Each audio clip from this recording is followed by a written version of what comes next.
Сәлем барлықтарыңызға. Бұл сабақта Codeforce Round 937 Div 4 контестінің есептерін шығару жалғастырамыз. С есебіне келіп едік. Преобразование времени дейді, уақытты ауыстыру деген форматын ауыстыру керек екен. Есеп. Дано время в формате 24 часа определить эквивалентное время в формате 12 часов дейді. Бізге мод 24 пен берілген сағат, 24 сағаттық форматта оны 12 сағаттық форматқа өткізу керек екен. 24 сағаттық формат дегеніміз ол 24 сағат болады, 00-ден 23-ке дейін дейді. Әрқайсысы 60 минуттан ол 00-ден 59-ға дейін болады дейді. 12 сағаттық формат ол екі түрлі болады екен. Сутканың жартысы AM деп, бірінші жартысы AM деп, екінші жартысы PM деп белгіленеді екен. Әрқайсында енді 12, 01, 02, 03, 11-ге дейін сағаттар болады екен. Ал минуттар 60 минут 00-ден 59-ға дейін болады екен. Бізге бірінші запростар саны беріледі, сұраулар саны беріледі. Сосын HH форматында, сағат, минут форматында сан беріледі, жол беріледі, оны оқып сағатқа, минутқа айналдырып аламыз, сосын ары қарай не істеуді қарастырамыз. Бірінші берілгендерді оқып алайық.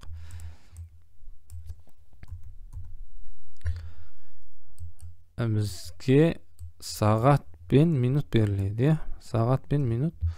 Сплит деген жерге по умолчанию ол пробел болады, бір бос орын болады. Ал мына жерде екі қос нүкте болып тұр, сондықтан оны көрсету керек. Оны оқып алдық, енді не істейміз? Оны оқыған соң, енді екі түрлі болады деп жатыр. Мына жерде сутканың жартысы AM форматында, қалған екінші жартысы PM форматында. Оны сутка S-тен AM деп жазып қойайын. AM деп жазып қойайын. Егер ол 12 немесе одан үлкен сан болса, 12 немесе одан үлкен сан болса, онда PM-ға айналып кету керек. 00-ден 11-ге дейін 12 түрлі сан бар, 12-ден 23-ге дейін тағы да 12 түрлі сан бар. Сондықтан if hash сағат үлкен немесе тең болса 12-ге, ол форматын ауыстыру керек. Форматын PM деп ауыстырамыз. Форматын қажет болған жағдайда ауыстырып алдық. Енді сағат бізде мына жерде 24 форматында, сағат форматта болғандықтан 12 сағат форматқа өткізу үшін 12-ге бөлгендегі қалдығын табуымыз керек екен. Хаш деп жазам. Хаш тең қалдық деп жаза салайын бірінші. 12 модульмен сағатты өзгертіп алдық. Енді мына жерде тек қана бір жағдай бар. Бұл жерде 00 деген болмайды екен. 12 болады екен, 01, 02, 03, 11-ге дейін болады екен. Мына 12-ге бөлгенде қалдық 0-ден 11-ге дейін болады. Сондықтан 0 болып қалған жағдайда оны 12-ге ауыстыруымыз керек. If деп жазам. If егер сағат 0-ге тең болып қалса, сағат тең болу керек 12-ге деп жаза салам. Формуламен шығаруға болатын шығар, бірақ енді формуламен шығару уақыт кетіргеннен көрі if деп жаза салғанда кейде оңай болады. Оны жазып қойық, енді болды, шығарамыз. Енді мәндерін шығарамыз. Минут өзгермейді, оны айтпай кетіппін. Формат өзгерген кезде минуттарға қарайтын болсақ, минут өзгермейді екен. Тағы да мына 12-ге тең немесе үлкен болған жағдайда PM болып өзгеру керек. Оны білу үшін мына жерден де білуге болады. 12 болған жерде, немесе 12:00-ге қарайтын болсақ, анық көрініп тұр. Сағат 12 болған кезде де PM болады екен. Ал одан кіші сандар тұрса 12-ден формат AM болып шығу керек екен. Ал минут өзгермейді, тек қана сағат өзгереді екен. Сағат қашан өзгереді? 9 болса өзгерген жоқ. 18 өзгеріп жатыр. 12 өзгерген жоқ. 12-ден үлкен сан болса сол кезде өзгереді екен. Немесе 00 болса да ол 12 болып өзгереді екен. Шығарайық болды енді, жауапты шығарайық. Print.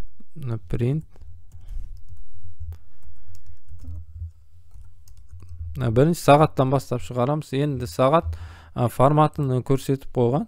Формат 2 цифрдан құралу керек. Минутта 2 цифрдан құралу керек. Сондықтан F-формат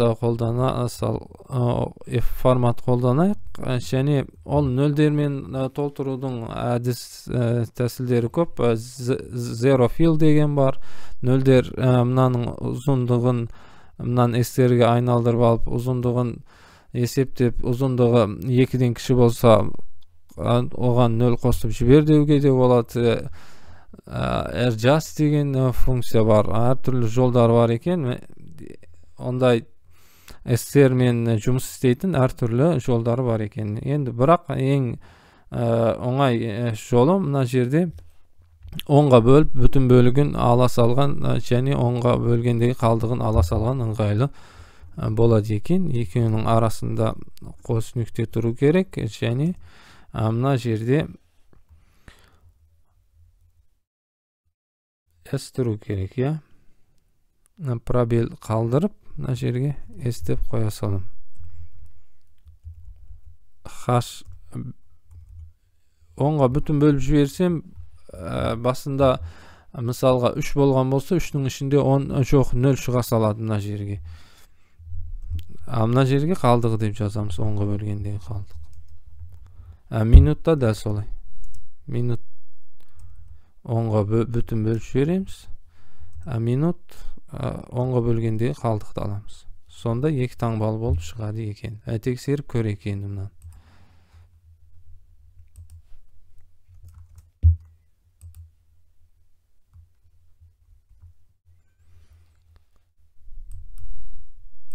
Мына жерде пробел қалды, сондықтан пробелмен шығып тұр. Мынаны жабыстырып жазып қойсам, мына жерде жабыстырып шығып қалады екен. 0941 AM 0606 PM 1214 PM 1259 AM дұрыс, 1200 AM дұрыс, 0234 PM 0234 PM дұрыс, 0101 AM дұрыс, 0707 PM дұрыс, 1159 AM дұрыс, 1200 PM дұрыс, 0937.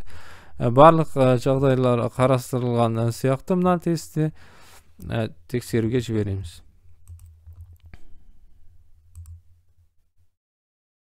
Барлық жағдай болғанда, әртүрлі жағдайлар, әртүрлі жағдайлар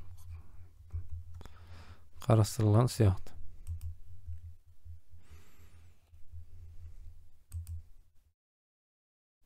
Мына полное решение дейді. Мына есеп шықты. Енді есебін келесі сабақта шығарамыз. Сау болыңыздар.